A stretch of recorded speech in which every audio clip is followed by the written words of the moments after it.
I'm Marion, 67 years old, and the mother of the groom. After decades as a high-end fashion designer, I came out of retirement to create something special for my son's wedding. Little did I know my new daughter-in-law, Cassandra, harbored such resentment. At our lavish reception, one accidental water drop on her dress escalated into a nightmare when she deliberately threw red wine at my $60,000 gown. If you're watching this while planning your own wedding, let me know where you're from in the comments and hit that like button as I share what happens when family tensions boil over at what should be the happiest day. My son Alexander and I have always shared a special bond. At 34, he's grown into a successful surgeon following in his late father's footsteps. I couldn't have been prouder watching him build his career with the same compassion and dedication that made me fall in love with his father all those years ago. When Alexander first mentioned Cassandra, his voice changed. There was a lightness I hadn't heard since he was a boy opening Christmas presents.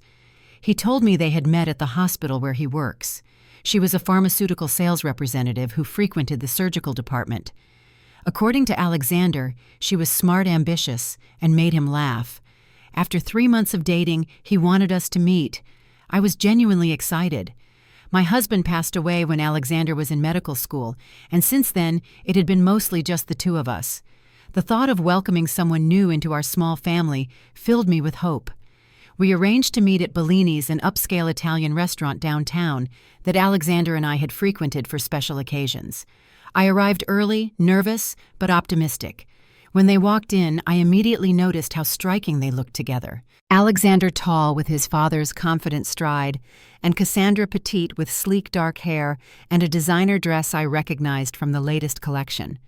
The warning signs appeared so subtly that night that I questioned whether I was imagining them. When the waiter accidentally brought her the wrong drink, the flash of anger in her eyes seemed disproportionate.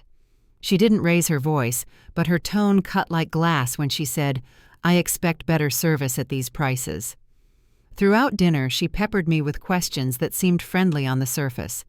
"Marion, you look fantastic for your age. What work have you had done?" Before I could answer, she continued, "My mother is about your age, but she's had so much Botox she can barely blink." The conversation eventually turned to my career. I had built a successful design house before retiring 5 years ago, creating couture pieces for some notable clients. "That explains Alexander's trust fund," she said with a laugh that didn't reach her eyes. "Have you thought about estate planning? My friend's mother-in-law didn't, and it was such a mess when she passed."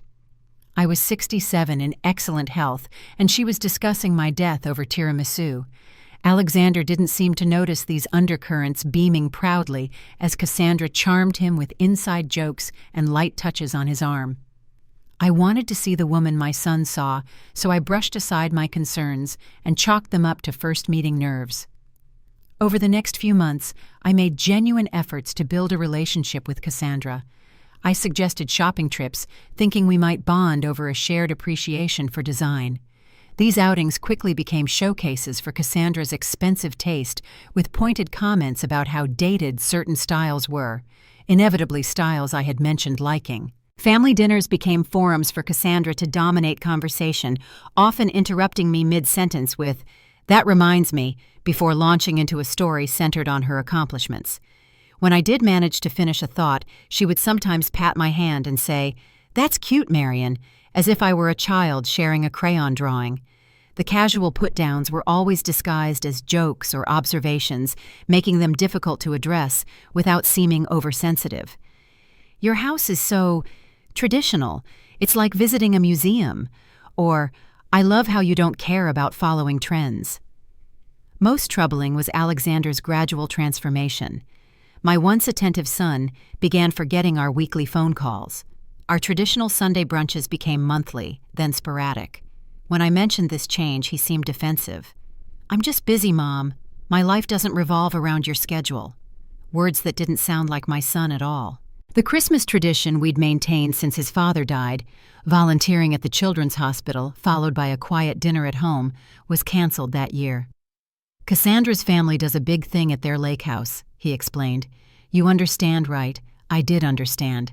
I was losing him one missed call, one canceled plan at a time.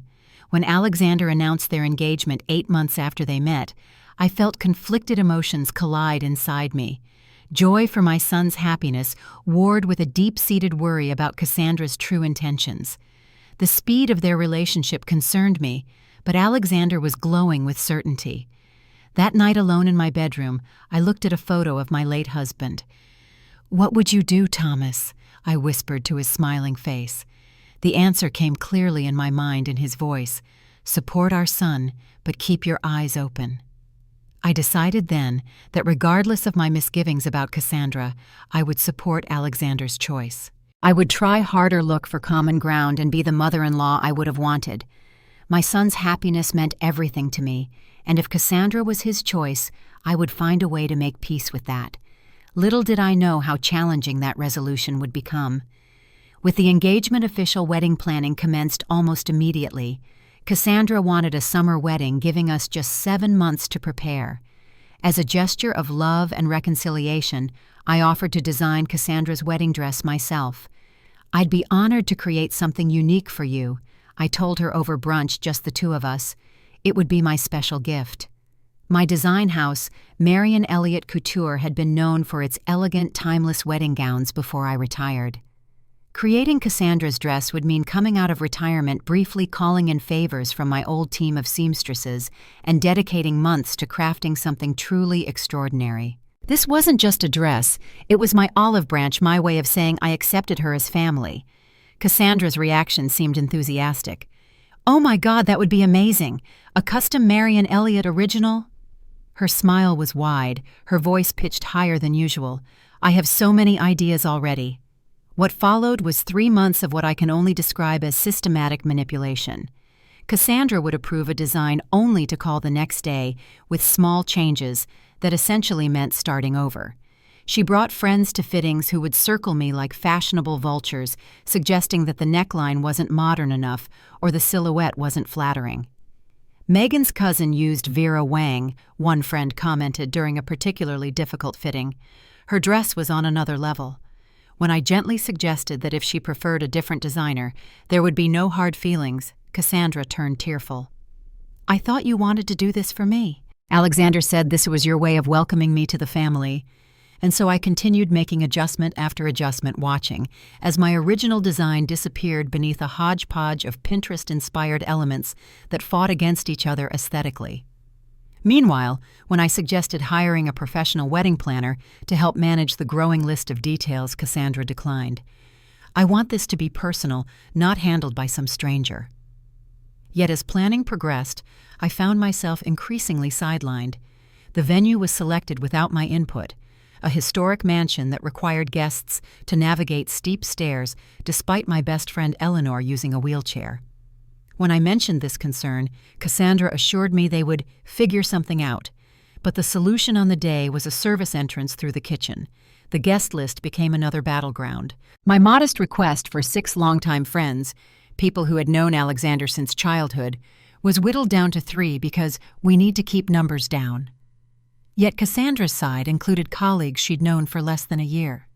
The seating arrangement at the reception placed me not at the family table, but at a special table near the kitchen doors with distant relatives and family friends I barely knew. When Alexander questioned this, Cassandra explained it was so I could mingle and not feel obligated to sit with just family all night. Through mutual acquaintances, I learned that Cassandra had been telling people I was impossible to please and trying to make her wedding about myself. The narrative she constructed painted me as the stereotypical interfering mother-in-law, while she was the patient bride dealing with my unreasonable demands. The final straw came at the rehearsal dinner. Cassandra's mother, Gloria, a woman who seemed to specialize in backhanded compliments, stood to make a toast. "To Alexander," she began, champagne flute raised high, "for bringing such joy to our Cassandra. And to Marion," she turned to me with a smile that didn't warm her eyes, "for raising such a wonderful son, despite doing it alone for so long.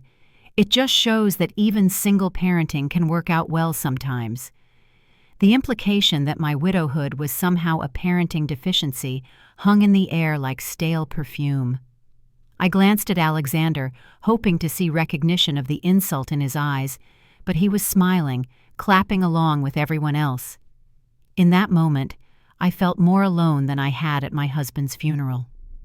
That night in my hotel room, I made a decision. The wedding was 2 days away. The dress drama, the seating charts, the subtle exclusions, none of it mattered as much as Alexander's happiness. I would attend this wedding with grace and dignity. I would not create scenes or demand attention, but I would also not fade into the background as Cassandra seemed to want. I still had my pride, my talent, and yes, my spine. I called Francesca a dear friend and former colleague who now ran her own boutique. "I need something spectacular," I told her. "Something that says I'm not defeated." Francesca understood immediately. "I have just the piece, a sample from Milan that never went into production, $60,000 of hand-beaded magnificence that will make jaws drop. It's not white or anything bridal," she assured me, "but a deep midnight blue that will look stunning with your silver hair."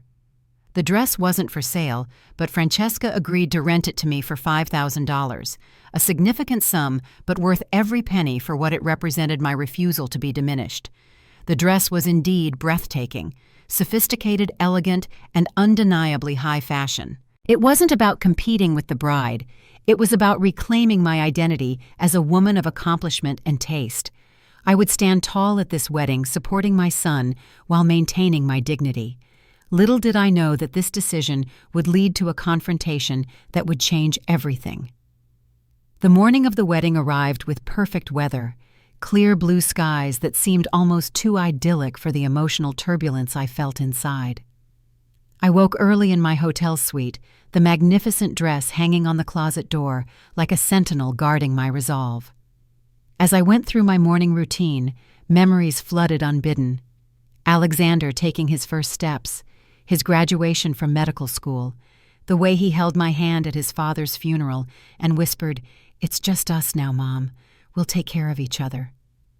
I wondered when that had changed, when us had become them, with no room for me. Unlike other mothers of the groom, I prepared alone. No special breakfast with the bridal party, no invitation to join the pre-ceremony festivities. I arranged for my own hair and makeup artist to come to my suite. Vivian, who had worked with me during my design house days and understood exactly the look I wanted, elegant, confident, not trying to appear younger, but embracing my age with style. "You look stunning, Marion," Vivian said as she put the finishing touches on my makeup. "Truly regal." When she helped me into Francesca's dress, the transformation was complete.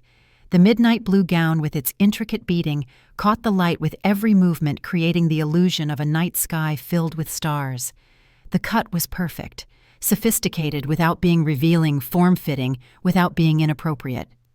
I thought of Thomas again, wishing he could see me, wishing he could be here to stand beside Alexander and smooth over the rough edges of this new family dynamic. He had always been my ballast in social situations, his easy charm complementing my more reserved nature.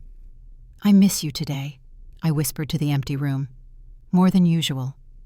The church was an historic stone building with stained glass windows that cast colorful shadows across the gathering guests. I arrived exactly 30 minutes before the ceremony, as instructed, not too early to get in the way of preparations, not too late to cause concern. The reactions to my appearance were immediate and varied. Several longtime friends approached with genuine compliments. "Marion, you look absolutely spectacular. Is that one of yours? It's magnificent." Cassandra's mother, Gloria, did a visible double-take, her expression shifting from surprise to something harder as she took in my appearance. She was wearing a perfectly acceptable peach-colored dress that suddenly seemed rather ordinary in comparison.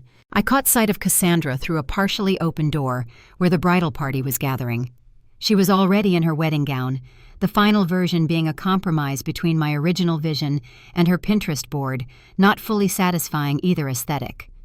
When her eyes met mine across the vestibule, the cold glare she gave me could have frosted the windows. I pretended not to notice, moving to my assigned place and focusing on the positive my son was marrying the woman he loved.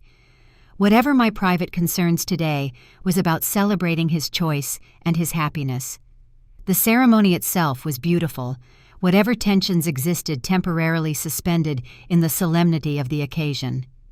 When Alexander appeared at the altar, handsome in his tuxedo, looking so much like his father that my breath-caught tears sprang to my eyes.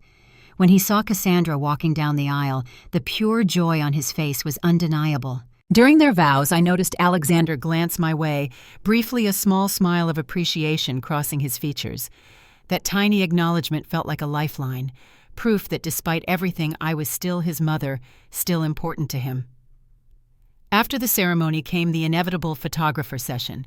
While the wedding party arranged and rearranged in various combinations, I found myself consistently positioned at the edges of family groupings. In one photo, I was placed so far to the side that the photographer had to ask me to step in closer to actually be in the frame. During a brief lull, I overheard Cassandra speaking to her maid of honor while looking in my direction. "Can you believe that dress? It's so obvious what she's doing." "Totally," her friend agreed. "So inappropriate." I pretended to adjust my bracelet, keeping my expression neutral. The comments stung, but I wouldn't give them the satisfaction of seeing that. The drive to the reception venue gave me a brief respite. I shared a car with Eleanor, my oldest friend, who had managed the stairs at the church with grim determination despite her wheelchair. "How are you holding up?" she asked once we were alone. "I'm fine," I said automatically, then amended. "Actually, that's not true. This is harder than I expected." "You know," Eleanor said carefully, "you can still maintain a relationship with Alexander without subjecting yourself to Cassandra's games." I shook my head. "If I push back too hard, I'll lose him completely. She's his wife now. And you're his mother. That hasn't changed." As we approached the elegant country club that would host the reception, I made a decision. I would make one more genuine attempt to connect with Cassandra. Perhaps in the joy of the day with the stress of the ceremony behind us, we might find some common ground. "Today is about Alexander's happiness," I reminded myself as the car pulled up to the entrance. "Not about winning or losing some unspoken competition." With that thought firmly in mind, I straightened my shoulders, checked my reflection in my compact mirror, and prepared to face the reception with all the grace and dignity I could muster. The reception venue was transformed into a vision of elegant abundance. Crystal chandeliers cast a warm glow over tables adorned with elaborate floral arrangements. A string quartet played softly in the corner as guests mingled during the cocktail hour, waiting for the wedding party to arrive. When Alexander and Cassandra made their grand entrance as husband and wife, the room erupted in applause. They looked radiant together, and despite everything, my heart swelled with maternal pride seeing my son so happy. As the evening progressed, I noticed the subtle glances and whispers that followed me around the room. My dress was drawing attention, exactly as intended, though not for competition, but for self-respect. Several guests commented on its exquisite craftsmanship, asking if it was one of mine. "Actually, it's a Francesca Rossi original," I would reply, always giving credit to my friend and colleague. I could see Cassandra's irritation growing with each compliment I received. During the first dance, I caught her whispering something to Alexander while looking in my direction. His expression clouded briefly before he shook his head and continued dancing. After dinner, and before the cake cutting, I decided to approach Cassandra directly. She was standing with some friends, adjusting her veil, which had slightly shifted. "The veil is coming loose on the left side," I said, approaching with a warm smile. "May I help? I have a bit of experience with these things." Cassandra hesitated, then nodded curtly. As I carefully repositioned the hairpin securing her veil, I noticed a small droplet of water from my recently washed hands fall onto the shoulder of her dress. It was truly minuscule, a drop no larger than a small bead that would dry in minutes without leaving any mark. But in that moment, it might as well have been a bucket of red paint. "What are you doing?" Cassandra gasped, stepping back dramatically. "You're ruining my dress." "I'm so sorry," I said, immediately reaching for a napkin from a nearby table. "It's just water, it will dry right away." "Just water, just water." Her voice rose, drawing attention from nearby guests. "This is my wedding dress, the most important dress I'll ever wear." The irony that this was the dress I had designed and redesigned countless times at her insistence wasn't lost on me, but I kept that thought to myself. "Cassandra, I truly apologize. Let me help blot it." "Don't touch me." She snapped, her face contorting with an anger that seemed disproportionate to the offense. "You've been trying to undermine me all day." Nearby conversations stopped as people turned to watch the unfolding scene. "That's not true," I said quietly, aware of our audience. I only want to celebrate with you and Alexander." "Celebrate?" Cassandra laughed, a harsh sound without humor. "By showing up in that $60,000 designer dress to outshine everyone, by positioning yourself in every photo, by monopolizing Alexander's college friends with stories about when he was a boy." Each accusation grew louder than the last, twisting innocent actions into calculated offenses. I hadn't positioned myself in photos. I'd stood exactly where the photographer had placed me. I'd spoken with Alexander's friends because they had approached me with kind words about my son. "You've been trying to make this wedding about you from the beginning," she continued, her voice rising further. "First insisting on designing my dress, then criticizing every decision I made." "Cassandra," I said, my voice deliberately calm, "I think you're upset and perhaps misinterpreting. Misinterpreting, I know exactly what you're doing. You can't stand not being the most important woman in Alexander's life anymore." By now, Alexander had noticed the commotion and was making his way toward us through the crowd. Before he could reach us, Cassandra made a decision that would define the evening.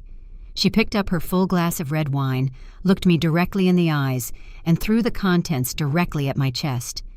The deep burgundy liquid splashed across the front of the midnight blue gown, the delicate beadwork now swimming in a spreading stain that resembled a violent wound. Gasps erupted around us as the room froze in collective shock. Alexander finally pushed through the crowd, his expression a mixture of disbelief and horror. "What is happening here?" The dress, Francesca's $60,000 masterpiece entrusted to my care, was ruined beyond salvage. The wine had already soaked through to my skin, the cold wetness a stark contrast to the heat of humiliation rising in my cheeks.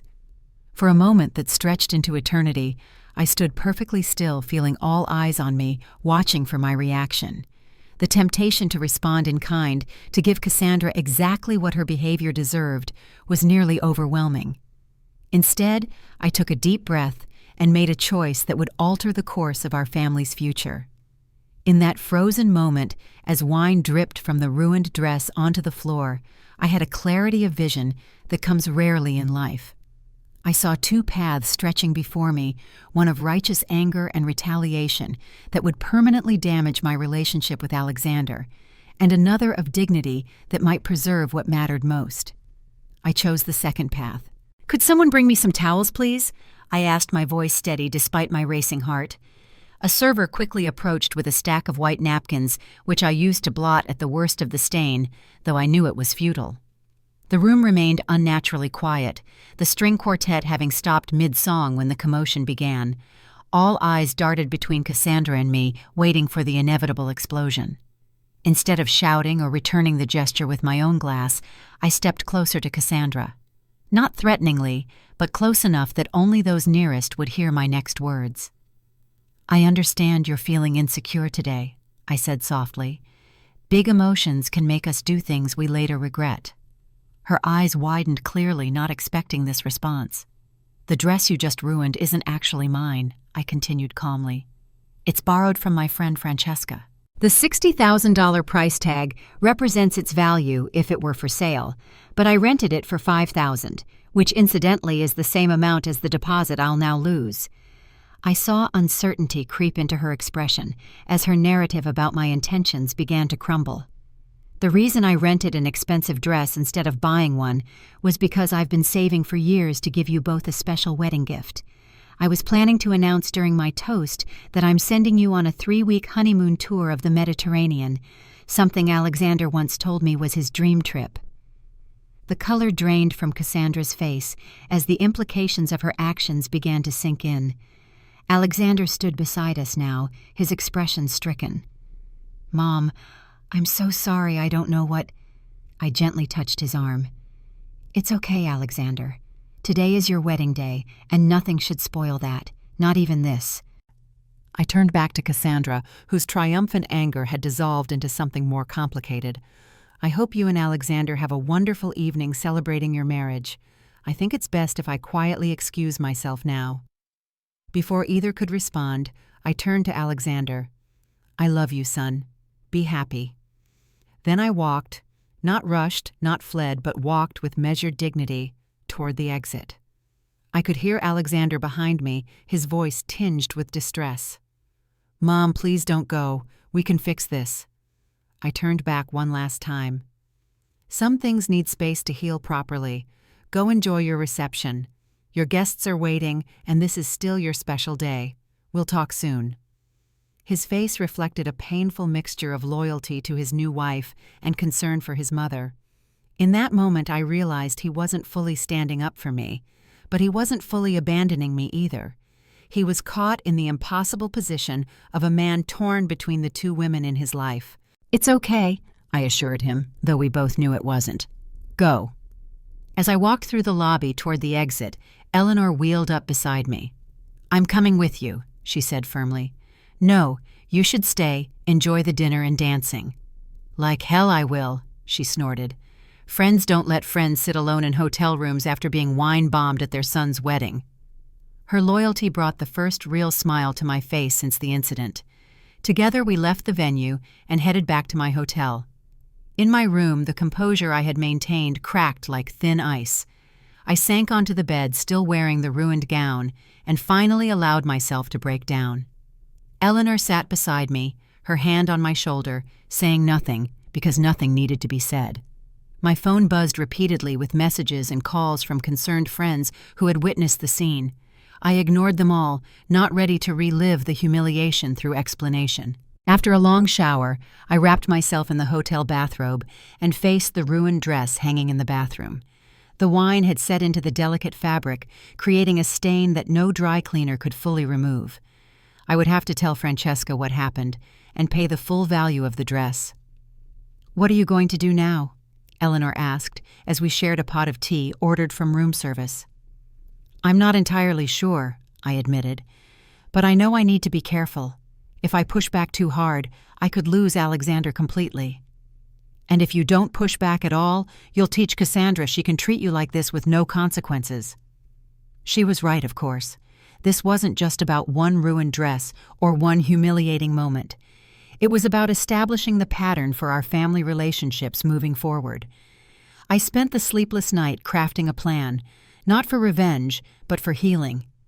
By morning, I had written 2 letters. One to Alexander expressing my unconditional love while establishing clear boundaries for how I expected to be treated, and one to Cassandra acknowledging our difficult start without accepting blame for her behavior and offering a path forward based on mutual respect. I arranged for the letters to be delivered after they returned from their honeymoon. Then I booked an early flight home, leaving behind the wine-stained dress with instructions for the hotel to ship it to Francesca with my apologies. As the plane took off, I gazed out the window at the city below growing smaller. I thought about family, about boundaries, and about the difference between loving someone and allowing yourself to be diminished by them. The journey ahead would be difficult, but for the first time since the wedding planning began, I felt in control of my own part in this family story. The house felt unusually empty when I returned. I had lived alone for years since Thomas died, but something about coming home after such a painful experience made the silence more pronounced, the rooms more cavernous. I wandered through the familiar spaces, trailing my fingers along furniture that held memories of Alexander growing up. The dining table where he'd done his homework, the couch where we'd watched movies on Sunday afternoons, the kitchen counter where he'd sit eating cereal before school, chattering about his dreams and plans. In my study, I found myself looking at old photographs. Alexander's graduation from medical school, his arm around my shoulders, both of us beaming with pride and a touch of grief that Thomas wasn't there to see it. Alexander at 10, gap-toothed and freckled, holding up a science fair ribbon.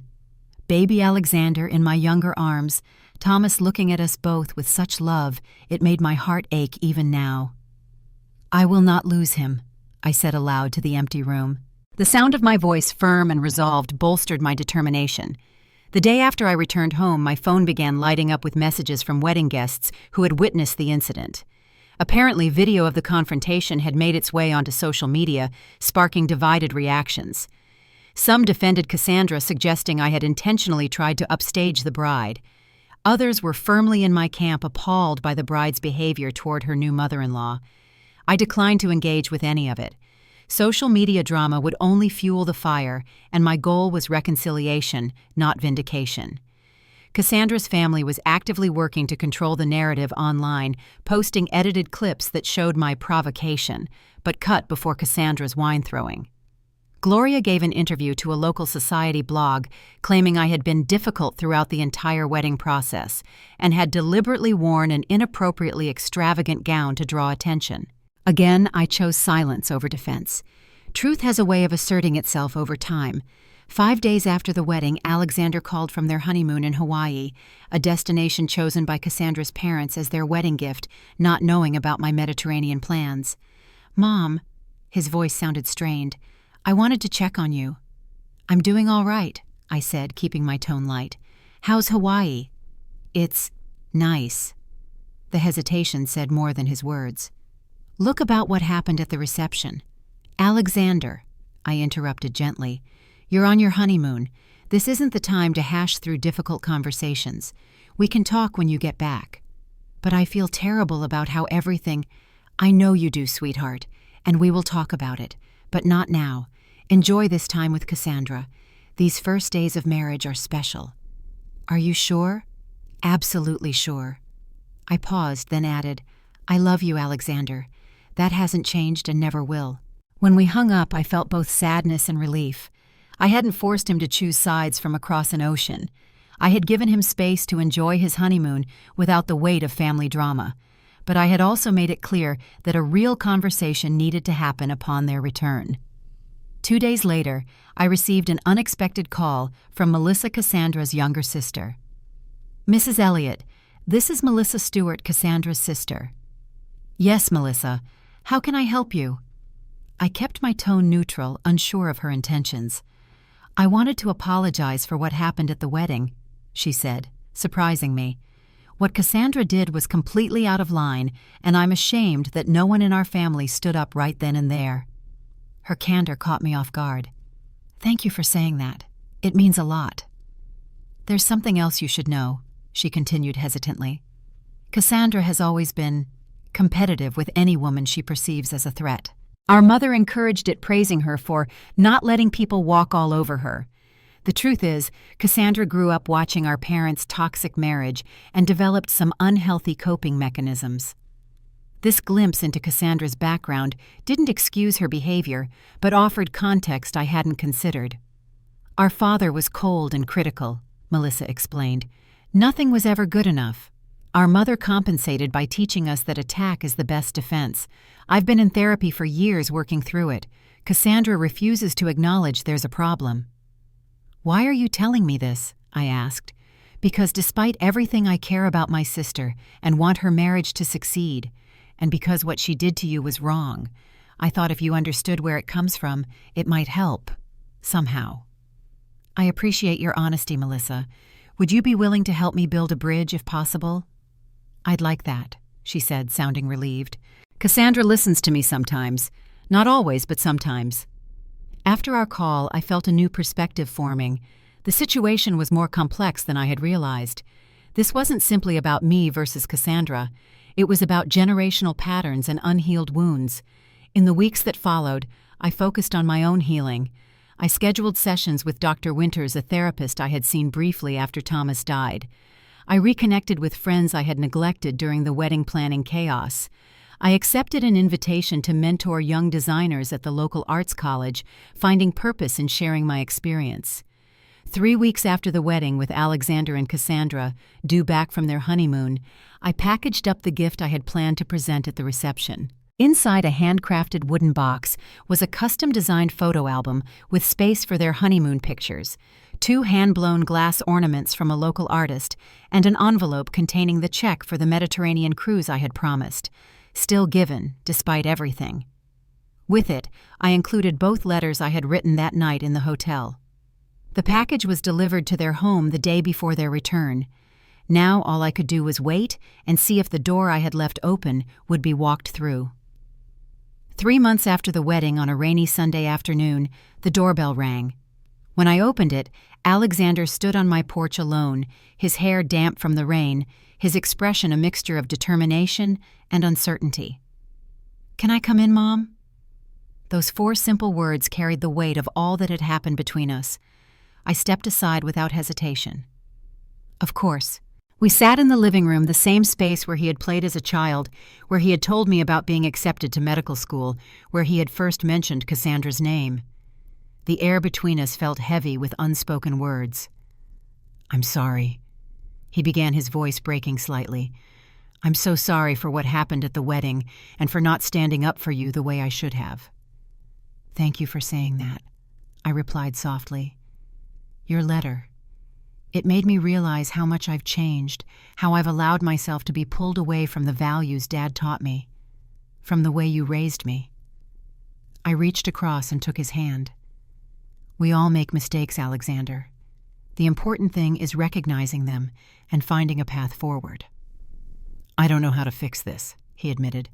"Cassandra and I have been arguing since we got back. She refuses to acknowledge that what she did was wrong. She keeps saying you provoked her, that you've been undermining her from the beginning." "What do you believe?" I asked carefully. He looked down at our joined hands. "I believe I've been blind. I was so in love, so caught up in her intensity, that I ignored the warning signs, the way she spoke about you, the way she gradually isolated me from people I care about. Alexander, I don't want you to feel caught between us. That's not fair to you. But that's exactly where I am, Mom." His voice strengthened with resolve. "And it's time I stopped pretending otherwise. I love Cassandra, and I want our marriage to work, but not at the expense of my relationship with you or my own self-respect." That afternoon, we talked more openly than we had in years. He shared his growing concerns about Cassandra's jealousy and controlling behavior. I shared my own mistakes, times I might have overstepped or failed to give their relationship enough space. We cried, we laughed at old memories, and eventually we crafted a plan. "I want us to try family counseling," Alexander said. "All 3 of us. I've already found someone who specializes in family dynamics. Do you think Cassandra will agree?" "Not at first," he admitted, "but I'm making it non-negotiable. This is about the future of our family, all of us." True to his prediction, Cassandra initially refused to participate in counseling. She accused Alexander of taking his mother's side and insisted there was nothing wrong with their relationship that wouldn't be fixed by me respecting boundaries. But Alexander held firm. For the first time since meeting Cassandra, he set a clear boundary of his own. After 2 weeks of resistance, she reluctantly agreed to attend one session to prove her point. Dr. Bennett, the family therapist, was a soft-spoken woman in her 50s with a direct approach that didn't allow for manipulation or evasion. In our first session, with all 3 of us seated in uncomfortable proximity, she established ground rules for communication that prevented the conversation from devolving into accusations. As expected, Cassandra was defensive, portraying herself as the victim of an intrusive mother-in-law. "She's never accepted me," she insisted. "From day one, she's been judging me, finding me inadequate." "Can you give specific examples?" Dr. Bennett asked. When pressed for details, Cassandra's examples revealed more about her perceptions than my actions. She always talks about Alexander's childhood stories I wasn't part of, or she corrected my pronunciation of a designer's name once at dinner. Dr. Bennett gently pointed out that sharing memories wasn't exclusionary and that Cassandra's feeling of being judged might stem from her own insecurities rather than my intentions. Progress was slow and uneven. Sometimes Cassandra would seem to have breakthroughs, admitting to feelings of inadequacy when comparing herself to my career accomplishments or Alexander's close relationship with me. Other times, she would revert to defensiveness, canceling sessions, or arriving with a rehearsed list of grievances. The breakthrough came in our 6th session when Dr. Bennett asked Cassandra about her relationship with her own mother. What started as a perfunctory description of a normal childhood gradually unraveled into revelations about a household ruled by criticism and conditional love. "Nothing was ever good enough," Cassandra finally admitted, tears streaming down her face. "Second place was failure. Showing weakness meant you deserved whatever you got. The only way to survive was to make sure you were on top." In that moment, I saw Cassandra clearly for perhaps the first time, not as my adversary or even as Alexander's wife, but as a wounded person whose behavior, however hurtful, came from a place of deep insecurity and self-protection. Understanding didn't excuse her actions, but it created space for compassion. And compassion, I was learning, could exist alongside healthy boundaries. I made a decision then to model the forgiveness I hoped would heal our family, not by becoming a doormat or accepting mistreatment, but by acknowledging the humanity in all of us, our mistakes, our wounds, and our capacity for growth. "I forgive you for what happened at the wedding," I said to Cassandra during one session after she had finally acknowledged the inappropriateness of her reaction. "And I hope you can forgive me for the times I've overstepped or made you feel unwelcome." Her surprise at this olive branch was evident. "Why would you forgive me? I ruined your expensive dress and humiliated you in front of everyone." "Because holding on to resentment would only poison my relationship with Alexander and any chance of us finding common ground, and because I believe people can change when they want to badly enough." The first holiday after the wedding was Thanksgiving.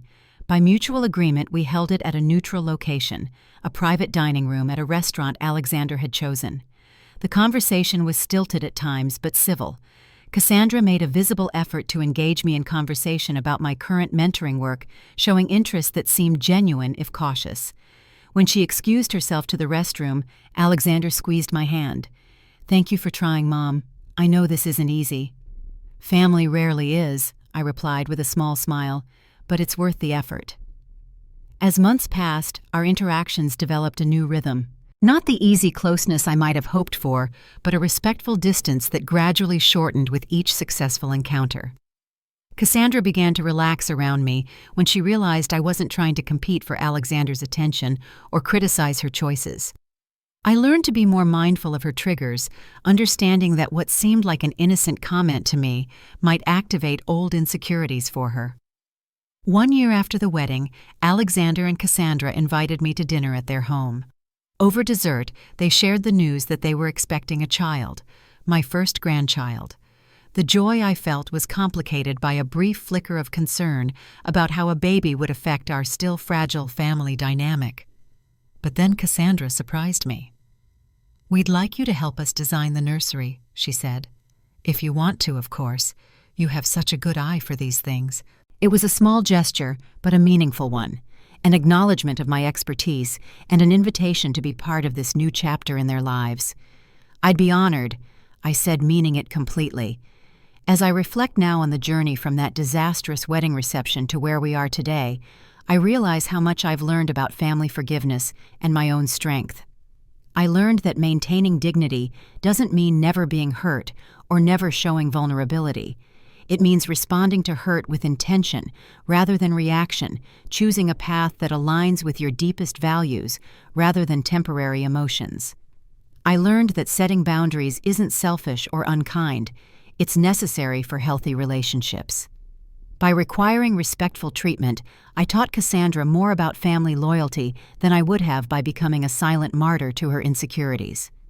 Most importantly, I learned that true strength isn't found in perfect composure or clever comebacks.